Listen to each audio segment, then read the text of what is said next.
Assalamualaikum warahmatullahi wabarakatuh. Selamat pagi dan salam sejahtera untuk kita semua. Perkenalkan, nama saya Fania Melia Putri dengan NIM 431190100235.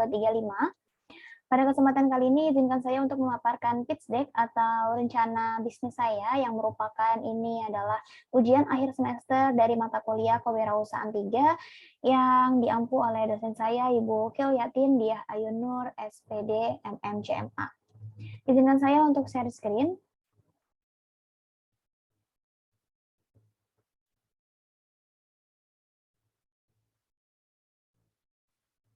Nah, baik teman-teman, di sini saya akan memaparkan bisnis saya tentang cendolin.id.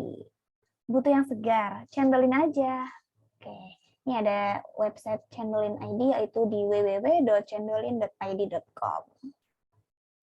Oke teman-teman, jadi isu yang diangkat pada bisnis saya ini atau kebutuhan pasar yaitu minuman khas daerah Jawa Barat yang mulai dilupakan, kemudian budaya Indonesia yang mulai tenggelam dan akan arus globalisasi, kemudian minuman cendol masih minim varian dan rasa yang kurang menarik.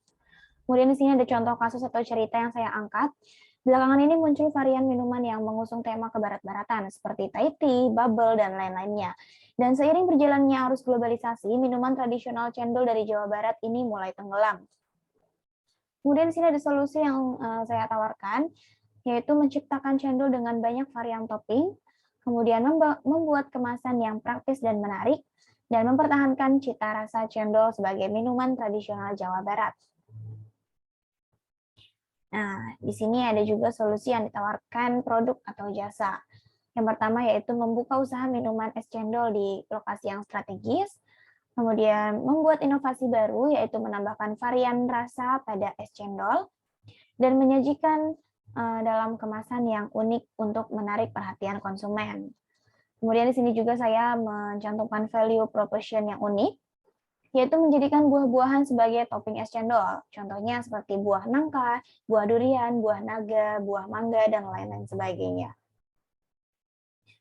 Kemudian di sini ada input, proses, output, dan income. Inputnya yaitu mengumpulkan modal untuk membeli aset-aset usaha. Kemudian prosesnya di sini menyiapkan alat bahan untuk proses produksi, memproduksi cendol dalam jumlah yang lumayan banyak, dan menyiapkan strategi marketing yang dibutuhkan.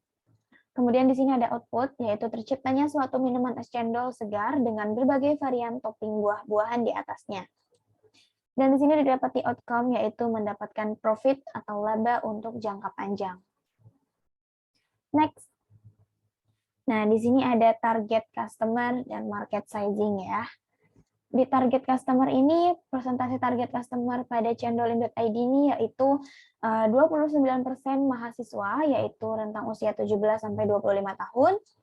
Kemudian ada 24% pekerja kantoran, rentang usia 20-35 tahun. Kemudian ada keluarga, 14%, yaitu di usia 25 hingga 60 tahun. Dan ada juga 33% anak milenial, yaitu rentang usia 15-20 tahun. Nah, di sini juga ada kompetisi dan posisi pesaing. Nah, teman-teman, ini bisa kita baca ya grafik atau garisnya. Di sini ada garis X dan garis Y. Semakin ke kanan itu artinya kemasan yang unik, dan semakin ke atas itu adalah banyak varian topping.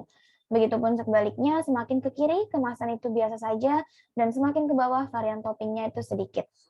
Dapat kita lihat di sini cendolin.id ini berada pada posisi atau kuadran yang kanan atas ya, yang artinya cendolin ini banyak varian topping dan kemasannya yang unik. Dan di sini ada pesaingnya itu adalah Randol atau yang dikenal dengan Raja Cendol. Kemudian di sini juga ada Cendol Sin. Dia banyak varian topping tetapi kemasannya itu biasa saja. Dan di sini juga ada pesaing yang tidak langsung nih, ada es doger dan es cincau. Itu varian toppingnya sedikit dan kemasannya pun biasa saja. Next, mungkin kita langsung ke sumber pendapatan. Nah, di sini ada proyeksi nilai pendapatan nih. Sumber pendapatan pertama yaitu ada harga per unit 15.000 dan COGS per unit itu ada 11.880 dan laba kotor per unit didapati sebesar 3.120. Nah, dapat kita lihat nih pada tahun 1, tahun 2, tahun 3, tahun 4, dan tahun 5 ini menjadi mengalami peningkatan yang signifikan ya, teman-teman. Pada tahun pertama itu 56.160, pada tahun kedua itu profit sebesar 89.856, kemudian meningkat 140.400.000 rupiah, tahun keempat ini 168 juta sekian, dan tahun kelima 224 juta sekian. Oke. Kemudian di sini ada kebutuhan dan alokasi dana. Jumlah kas yang dikeluarkan setiap bulannya itu 16.108.000, dan di sini ada pemasaran modal yaitu sebesar 6.600.000 rupiah. Kemudian ada capital expenditure pengembangan produk yaitu 10 juta rupiah, dan ada R&D 13.476.000 rupiah. Dan sewa bangunan di sini yaitu ada 10 juta rupiah. Nah, di sini dapat kita lihat bersama, ini yaitu target yang ingin dicapai dalam 2 tahun ke depan ya, teman-teman. Oke, ini pada September 2021 memiliki kios dan ruko untuk produksi, kemudian November soft opening memiliki tim 15 orang, dan Januari 2022 itu grand opening atau meluncurkan varian produk yang baru. Kemudian pada tahun Agustus 2022 memiliki 5 cabang di sekitaran Jakarta dan promosi. Kemudian Oktober memakai influencer dan menambah kemitraan seperti Shopify, ShopeeFood, GrabFood, GoFood, dan lain-lainnya. Kemudian Januari 2023 memiliki 20 cabang di Jabodetabek dan 500 pekerja. Dan Mei 2023 memiliki 50 cabang di Pulau Jawa. Dan Desember 2023 memiliki kurang lebih 250 cabang di seluruh Indonesia.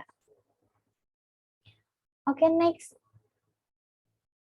Nah, di sini ada strategi-strategi nih, teman-teman yang Cendolin lakukan.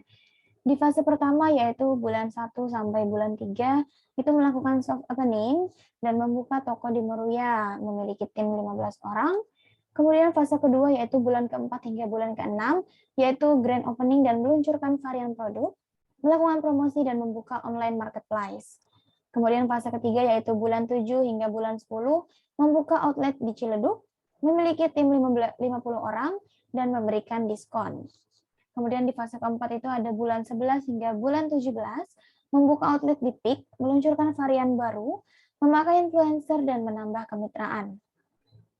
Di fase kelima ini ada fase bulan 18 hingga bulan ke-20, yaitu membuka 50 outlet di Jabodetabek, melakukan promosi dan diskon, dan memiliki kurang lebih 500 pekerja. Di fase ke-6 ini ada bulan 21 hingga bulan ke-24, membuka kurang lebih 50 outlet di Pulau Jawa, dan melakukan promosi dan diskon besar-besaran. Nah, di sini terdapat proyeksi keuangan Cendolin ID. Yang dimana di sini terdapat 2 perbandingan, yaitu tahun pertama dan tahun kedua.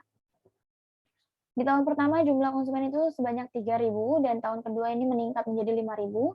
Kemudian di unit produk atau jasa yang terjual pada tahun pertama itu 18.250, tahun kedua sebanyak 32.500. Kemudian ada sumber pendapatan, di tahun pertama itu ada 270 juta, dan tahun kedua ada 500 juta. Dan total pendapatannya itu sama, 270 juta pada tahun pertama dan 500 juta pada tahun kedua. Kemudian COGS pada tahun pertama 150.840.000 dan pada tahun kedua 225.540. Dan ada juga laba kotor pada tahun pertama itu 119.160.000 dan pada tahun kedua 274.460.000. Di sini ada gaji dan upah pada tahun pertama yaitu 52 juta, pada tahun kedua 75 juta sekian.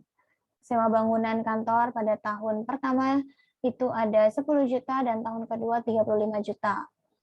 Perlengkapan yang dibeli pada tahun pertama itu ada 2 juta dan pada tahun kedua 3.500.000. Kemudian perlengkapan administrasi yaitu pada tahun pertama 500.000 dan tahun kedua pun sama masih 500.000.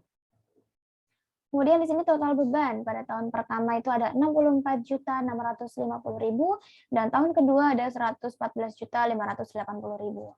sehingga didapati laba bersih pada tahun pertama 54.510.000 dan pada tahun kedua meningkat drastis menjadi 159.880. Oke, teman-teman, mungkin itu pemaparan pitch deck saya. Jika ada yang ingin ditanyakan, boleh kontak di saya di nomor telepon saya 0812 836 3810 atau bisa juga kirim email di vaniamelia01@gmail.com. Nah, di sini juga ada website Cendolin nih, teman-teman. Ada www.cendolin.id.com ataupun ada Instagram, Twitter, LinkedIn, dan Facebook Cendolin. Mungkin itu saja, teman-teman, pemaparan yang dapat saya sampaikan terkait pitch deck tentang cendolin.id. Kurang lebihnya saya mohon maaf apabila terjadi salah kata ataupun dalam penyampaian materi. Sekian dari saya. Wabillahi taufik. Wassalamualaikum warahmatullahi wabarakatuh.